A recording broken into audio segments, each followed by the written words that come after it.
listening to Destiny, the show.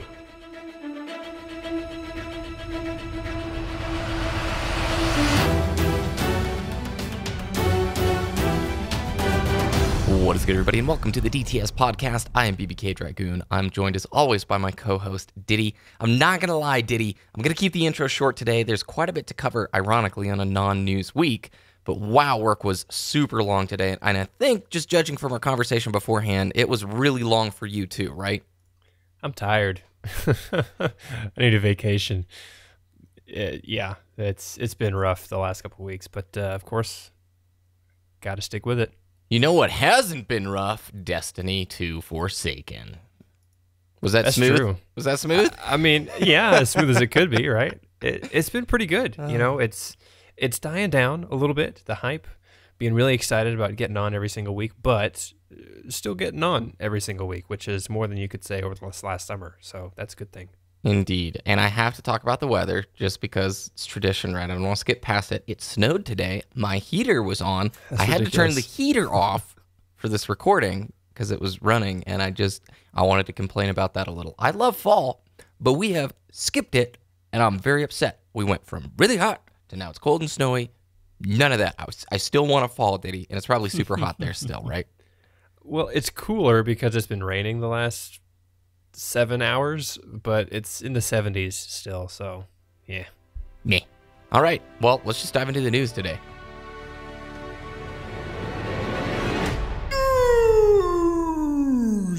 We have a fairly big this week at Bungie, but I wanted to hit on three main points from the subreddit. You know, did you remark that things are kind of dying down for Destiny 2 Forsaken? One of the easiest, road markers or indicators of that is going to the Destiny the Game subreddit, and when the first wall is just nothing but Bungie please posts and sort of criticisms, you know we've returned back to the normal stasis of Destiny, right? Yep, exactly. And we've pretty much returned back to that point. So I wanted to highlight three things here that stood out to me from the Destiny subreddit the last week. First of all, any posts about removing master cores from Infusion have now been put into the Bungie Please mega thread on the DTG subreddit. So it's reached the point where, yes, we've heard the feedback. It's been added to the list. Stop making individual posts about this, right? Yeah, exactly. Yep. Number one most requested of all time for Forsaken Era, I think. Yeah, and I don't think their response is what players want. Renaming it and offering ways to get them more accessibly. I don't think that's the resolution that we want. We've talked both about, the pros and cons of making sure that Infusion's more costly, right? The benefit of more investment towards that gear, and then the negative of sort of feeling pigeonholed into particular pieces of gear for particular pieces of content. You mentioned that earlier, right? Infusion right now represents more well, you explain it better than I did about that whole content versus what you're using. Oh, yeah. So I don't like the fact that, and this has been a problem for a while in Destiny, it's not just Forsaken. Even back in Destiny 1 had this problem where our power level or our ability to succeed in an endgame activity is determined by our power level, and our power level is determined by our gear and not the activities that we've done, if that makes sense. If I have a full set of strike gear, right, and I love that set, I have the perks that I want, the weapons that I want, but I'm only 530 light, right? And then I go and try and do the raid, and then I get my first raid drop, my first piece of raid gear. The perks are not what I want. It's mobility hunter armor and not recovery hunter armor, or survivalist, excuse me. And then I have to use that to increase my power level to do better in that activity. I hate that. I do not like that. And the fact that obviously Infusion is there to allow me to continue to use my strike gear, but it just seems like an artificial barrier to keep using the gear that I want rather than, and that would then make me succeed or fail in that activity. I don't really like that. I think my skill at the game should be the reason I'm succeeding. I hear you. Yeah, we've talked about this before, so I don't really want to open up that basket of worms, and especially since Bungie's already talked about it. They're naming them, renaming them, and they're going to be accessible from different points in the game. We'll talk about that later in the TWAB.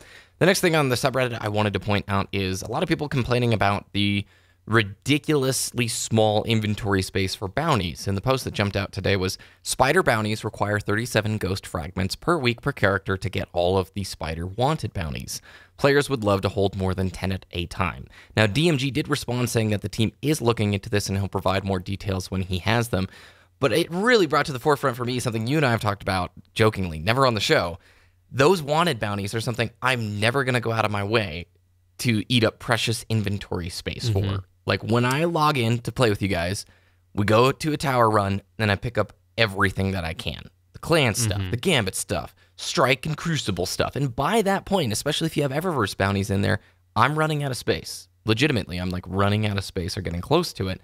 Why on earth would I then go to Spider, pick up a bunch of wanted bounties, just in case we do that strike and bump into that guy? You know what I mean? The system seems wrong. Yeah, I think this Reddit post is actually talking about the ghost fragment, so you can only hold 10 at a time. Yes. But still even that is an issue, right? Like, yes. Why do I have this new currency to pick up a bounty so that I could go do that activity, right?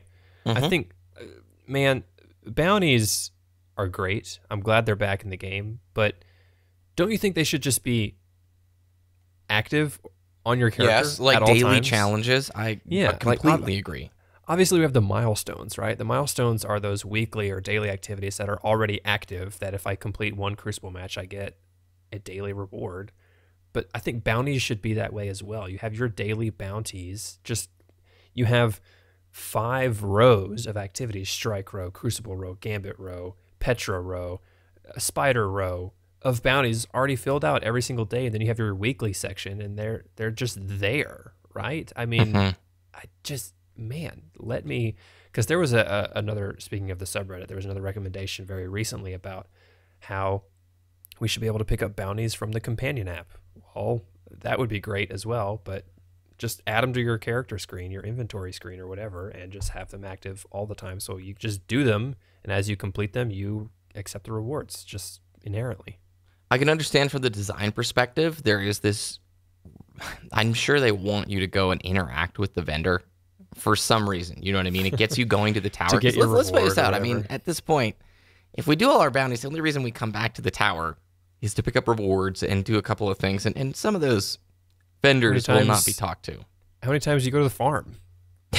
Oh, man. Don't bring up that dead meme. You got to see the population of there's got to be a stat. How many players return to the farm after Destiny 2 vanilla campaign?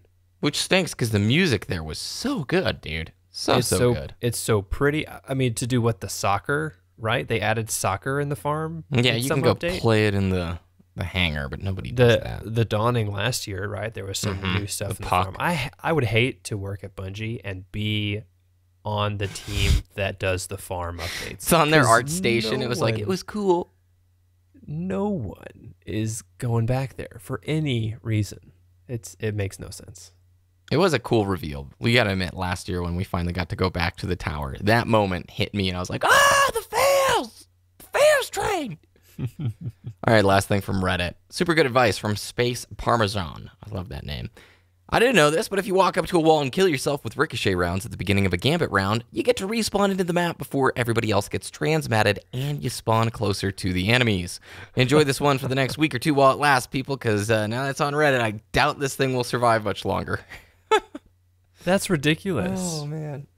I mean, get your hard light out and just use ricochet rounds. Well, I don't have hard light. I got 18 of them in Destiny 1 and not 1 in Destiny 2. So, still missing out, dude. Still missing out. Okay, let's transition to this week at Bungie because we actually do have 2 patches on the horizon. The upcoming Festival of the Lost, which I'm not going to lie, Ditty, I think it's starting to feel a little bit like Festival of the Cost, but maybe not. And then Gambit and lots of other changes. So opening up with Gambit, let's talk about the Malfeasance. So during the full curse week, the Ascended Primeval Servitor will have almost the same chance to spawn as any other Primeval. They are going to increase the chances on the other weeks, but it will still be less than those full curse weeks. To break that down, the rare boss that can spawn at the end of a Gambit match, and then you kill it and it starts the Malfeasance quest line, they are increasing the chance for that guy to show up. They're going to make his show-up chances the exact same as any other Primeval as long as it is a full curse week cycle. That is every 3rd week, I believe. Yep. And right now, going into this week, we're on the second week of the curse cycle. Is that right? I think we just restarted it because the dungeon was like last week, wasn't it? The dungeon is only active on the full curse week. It's been a long Monday, Ditty. I'm not going to do that on the show today. I'm really tired, to be honest. No more math. But okay, to be fair, and I talked to you about this, Petra actually did have a voice line lore-wise addressing like, whoa, the curse cycle's restarting. It's like the infinite forest or something like that. They actually have built in like, they're building lore reasons into why we're continuing this little rotating cycle. Gives players a chance to experience some stuff maybe they missed out on, but I don't know. I thought it was a small detail that made me go, oh, cool. I like that, Bungie. Way cool. Yep.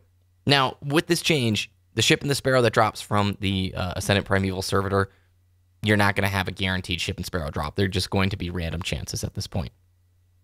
Pretty fair. I think that makes sense. If he's going to show up way more often, then those rewards will be more of a challenge to get. Does that, resonate? Yeah, it does. I guess it makes sense. I don't want to have an abundance of ships and sparrows at this point. Totally. What are they doing with Gambit and that quitter penalty thing? So they are turning the quitter penalties back on. They have increased the number of games that players can leave before they are restricted from the playlist because, of course, this is referencing that bug that would randomly kick players from Gambit matches and prevent them from rejoining, and then incurring a penalty. And there's no word on them actually resolving this error code, but they're just reintroducing this quitter penalty. Maybe it was in like a What's Up doc or something that I missed a few weeks ago or something like that. But yeah, as far as I'm concerned, they oddly left out any confirmation here if they fully resolved those weird error codes of people getting kicked to orbit. I've not been impacted by it in the last few weeks, but I sort of put Gambit away about a week or two ago. Just because unless I have friends on, I'm not doing it solo anymore. I've lost the fun for solo Gambit these days. I think we'll see some mention of it in one of the new patches coming out later this month. That's a good point. Sleeper Simulant's getting an ammo nerf. So when you pick up ammo from the power crate, you get 2 shots down from 4. And then swords are getting a bit of a buff from that power ammo crate. You're going to get 12 ammo instead of 6. Ditty, it seems like they keep trying to address Sleeper in all these indirect ways. What's next on their sneaky creative routes of trying to subtly nerf Sleeper? one ammo out of the crate? Fire both shots at the same time. I don't know. I guess it's going to be less prevalent, but I'm still going to be annoyed dying from an invader. I mean, I'm annoyed anyways, but whenever I see a Sleeper, it's like, okay, all right, well, maybe damage fall off, but that's like the point of the weapon, that there's no damage fall off for this huge laser beam. I don't know. I would hate to be on the balance team, really, to be honest, because anything at this point would be not happy from the community. That's a great point. You won't please everybody with it. I think I want to highlight one thing. You're annoyed when you get killed by Sleeper. I feel similarly. I don't mind getting sniped from an invader because it just feels like a little bit more skillful of a takedown. But even after their changes to Sleeper, I still feel like it has an extremely low skill ceiling to get easy takedowns in Gambit.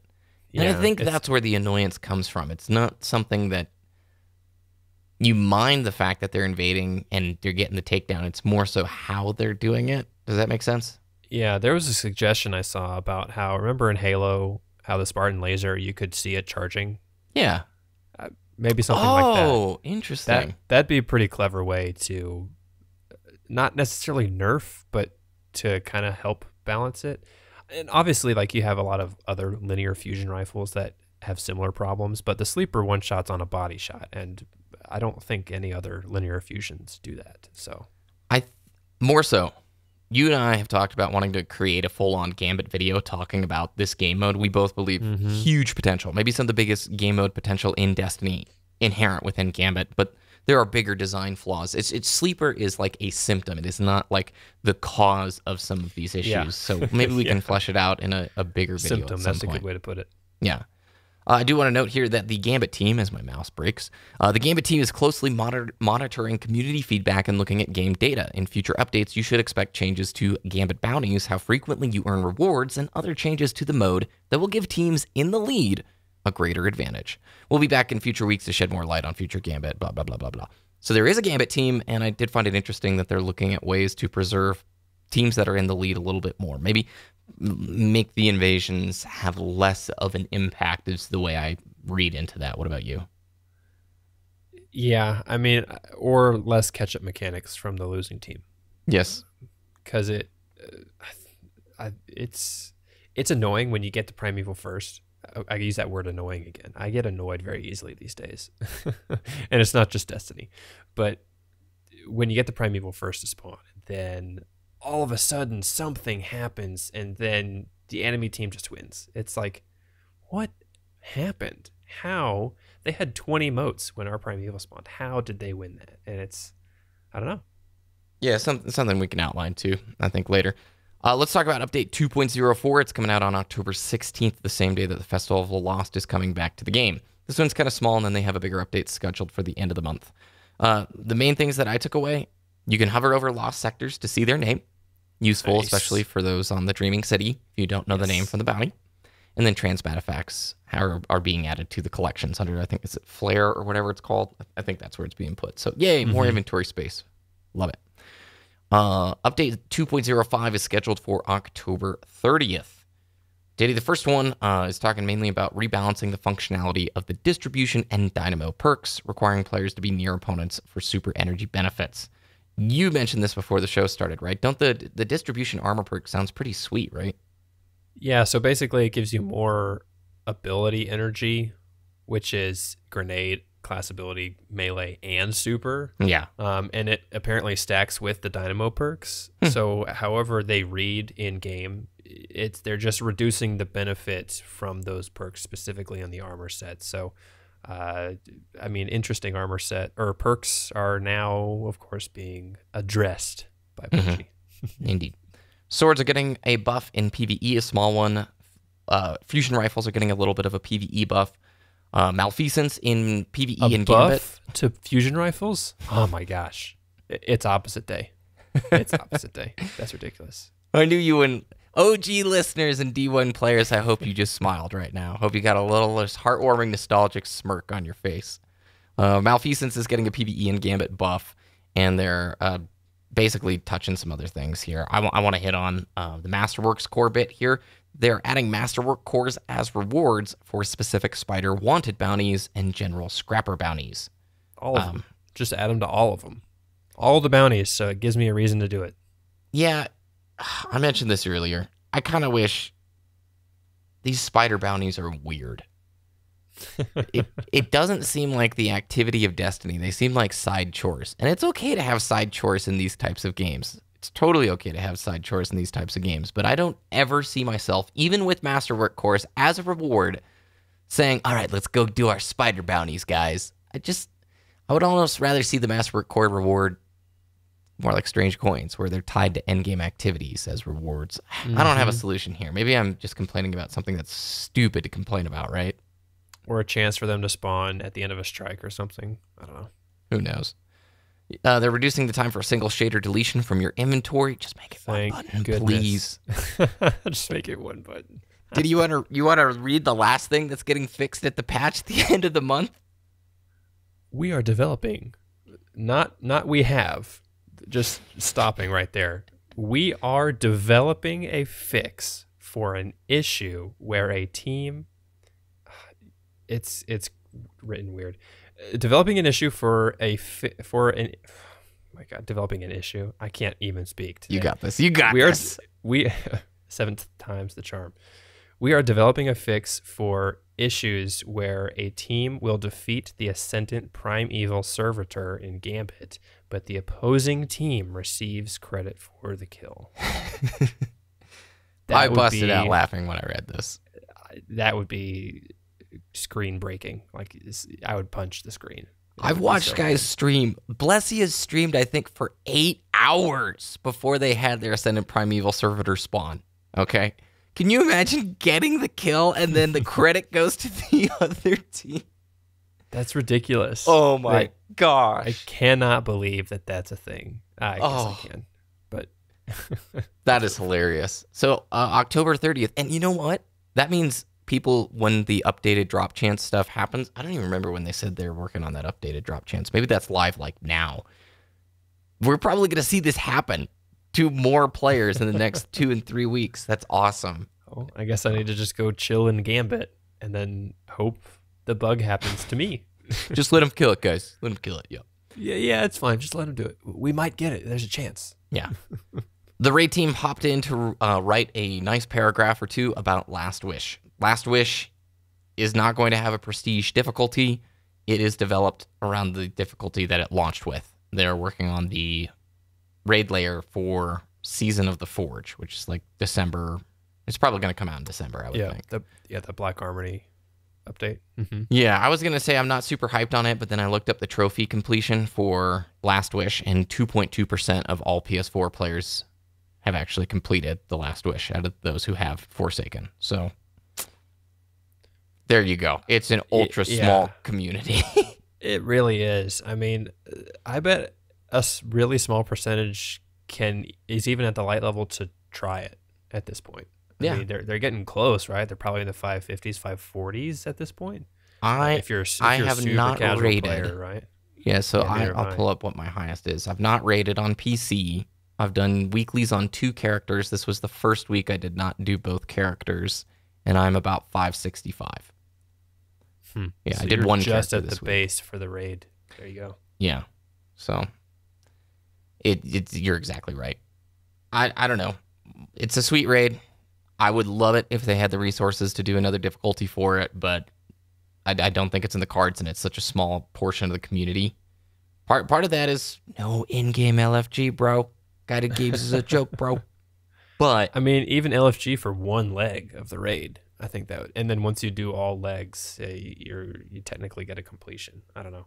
Yeah, I would rather them focus on the new content at this point, because the Last Wish was so hard by itself that, don't worry about getting the heroic version to work or the hard mode to work. Just focus on the next content's raid layer or update, whatever it is, and make it fun.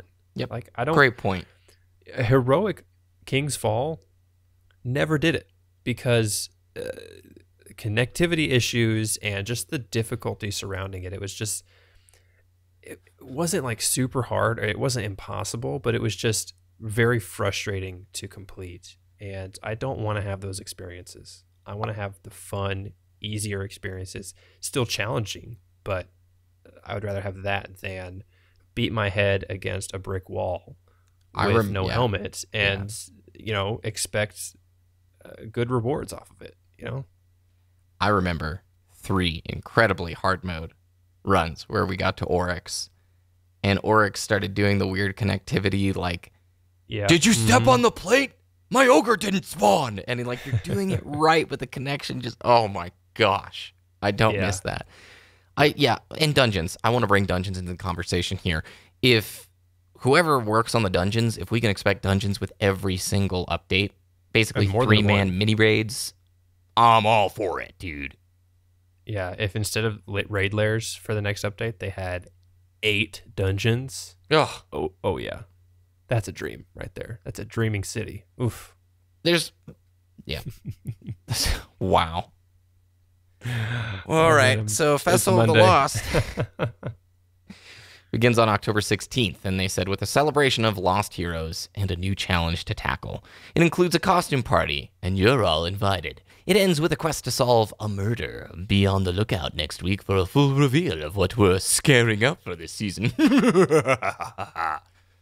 With it coming out October 16th and only having such a tiny lead up to it, I don't expect much from this event. I really expect this to be a return to microtransaction event form. I'm not trying to hate. I'm just telling you, I don't see any special Gambit game mode coming out with this, even though Ditty, you had the greatest idea ever for this. Flying pumpkin servitor Gambit boss for the Ascendant Challenge or whatever it is. And that moats would are be candy. Hilarious. Oh my God. Yes. Yeah. So if you guys haven't been around, this is your first Festival of the Lost. This was a Halloween-esque themed event back in Destiny 1, brought with it these cool masks, some stupid gimmicky candy consumables. It was a, I don't know, it was a fun gimmicky event, but it really was made fun of as Festival of the Cost for a long time because of There was a lot of Eververse stuff in here. I remember people spending so much money trying to get the Ghost shader. Or Ghost. Yeah. That was hard to say. Ghost. Coast to coast. I never watched that show growing up, but Oh my goodness. well, that's it. That actually was a pretty news-full week on what I would consider, like you said, the winding down period of Forsaken. I am really looking forward to Season of the Forge, as I'm air quoting here. You're mad that they're actually not just calling it the Black Armory season, right? Yeah, like I hate how there's 2 titles now, right? I complain about the numbers in expansions or sequels or whatever, and now I'm complaining about 2 different titles. I just In before Destiny 3. Reading the TWAB, it was like in Season of the Outlaw, and I'm like, wait, what is Season of the Outlaw? I and know. it's like the current season, and it's just like, don't call it that. Call it Forsaken. You know. Oh man, that's good stuff. All right, with that, guys, we're gonna wrap it up. Ditty, where can people find your content? Twitter.com/DittyDTS, DITTYDTS, and YouTube.com/Wooshness, WOOOSHNESS. Man, you got a rhythm doing that. You can join the conversation on our Discord at discord.me/Destiny the Show. You can follow us on Twitter at Destiny the Show, and all the links from today and more are on our website, destinytheshow.com. You can follow me on Twitter, Twitch, YouTube, all the places, at BBKDRAGOON. Thanks for listening. Have a great week, and we'll check in with you next time.